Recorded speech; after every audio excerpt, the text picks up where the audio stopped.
Timu ya Taifa Stars imefanya mazoezi ya mwisho leo ikiwa Dar es Salaam, na sasa kikosi kinajiandaa kwa ajili ya safari ya kuelekea Marrakesh, Morocco, ambako tutakuwa na michezo miwili ya kirafiki kwenye kalenda ya FIFA. Tutacheza tarehe 5 ya Juni dhidi ya Uganda na tutacheza tarehe 9 Juni dhidi ya Rwanda. Ni michezo ambayo ipo kwenye kalenda ya FIFA. Kikosi kinataraji kuondoka leo usiku saa 5 kwenye uwanja wa ndege wa kimataifa wa Julius Nyerere kuelekea huko Marrakesh, Morocco. Lakini pia vile kwenye kikosi mchezaji Faisal Salum ambaye alijumuishwa katika kikosi hiki ameripoti kambini, lakini kwa upande wake ana majeruhi ambayo yatamfanya ashindwe kucheza kwenye michezo hiyo ya kirafiki. Madaktari wa timu yake of course walimwangalia, lakini alipokuja kwenye timu ya taifa kuripoti, madaktari wa timu ya taifa pia yupo na madaktari nao walimtazama na ikaonekana kwamba hataweza kucheza michezo hiyo. Kwa hiyo Faisal amepewa ruhusa ya kuweza kurudi kujiuguza, na hivyo nafasi yake kama kutakuwa na mabadiliko yoyote basi itatangazwa, lakini kwa sasa ndio iko hivyo. Wachezaji wengine wote wako vizuri.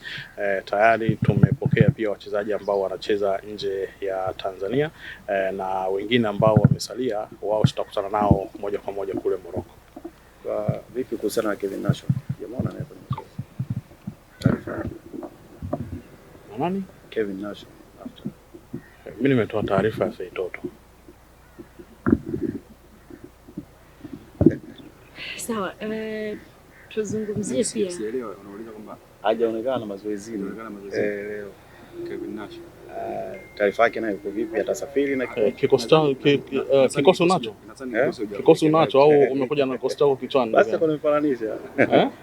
Siku ya kwanza nimemwona. Ala.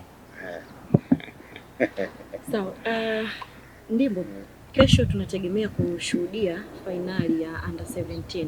Tuzungumzie hili kidogo pengine kuelekea katika fainali hiyo. Watanzania pia wanategemea kushuhudia mchezo wenye ushindani wa hali ya juu, lakini pia shauku kubwa kombe ligi Tanzania. Of course timu yetu ya vijana chini ya miaka 17 Serengeti Boys imefanya kazi kubwa mpaka kufika kwenye hatua hiyo ya fainali za AFCON, lakini tayari imekwisha fuzu kucheza kombe la dunia 2026 pale Qatar. Kwa hivyo kesho ni wakati wa kuhitimisha mashindano haya ya AFCON, na ni of course ni kuweza kuchukua kombe hilo la AFCON, tukiwa tunaandika historia kwa mara ya kwanza kuweza kubeba kombe hilo la AFCON.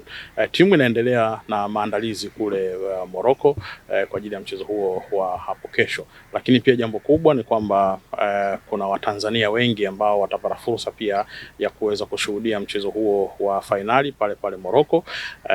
Tunamshukuru Rais wa Jamhuri ya Muungano wa Tanzania Mheshimiwa Samia Suluhu Hassan kwa kuweza kutoa ndege ya kuwafuata vijana hawa kwa kazi kubwa ambayo wameifanya, lakini manake ndege hiyo itaondoka na Watanzania mbalimbali ambao watakwenda kushuhudia mchezo huo wa fainali, kwa maana ya kwamba tunakifuata kikombe chetu tuweze kurudi nacho hapa nyumbani Tanzania. Tunaamini kwamba kwa hilo itakuwa ni hamasa zaidi pia kwa vijana wetu kuona Watanzania wengi wapo uwanjani wakiweza kuwapa hiyo support, lakini kwa wale ambao wanabaki hapa nyumbani bado tuendelee kuisupport timu yetu hii ikipeperusha bendera ya Tanzania, na tujipange kuona ni namna gani ambavyo tukifanikiwa kubeba hilo kombe basi tutalipokea kwa namna gani. Lakini hata kama timu hiyo haitachukua hilo kombe, bado imeandikisha historia, imefanya jambo kubwa, kitendo cha kufuzu kombe la dunia kwa mara ya kwanza, lakini kitendo cha kuingia fainali kwa mara ya kwanza katika historia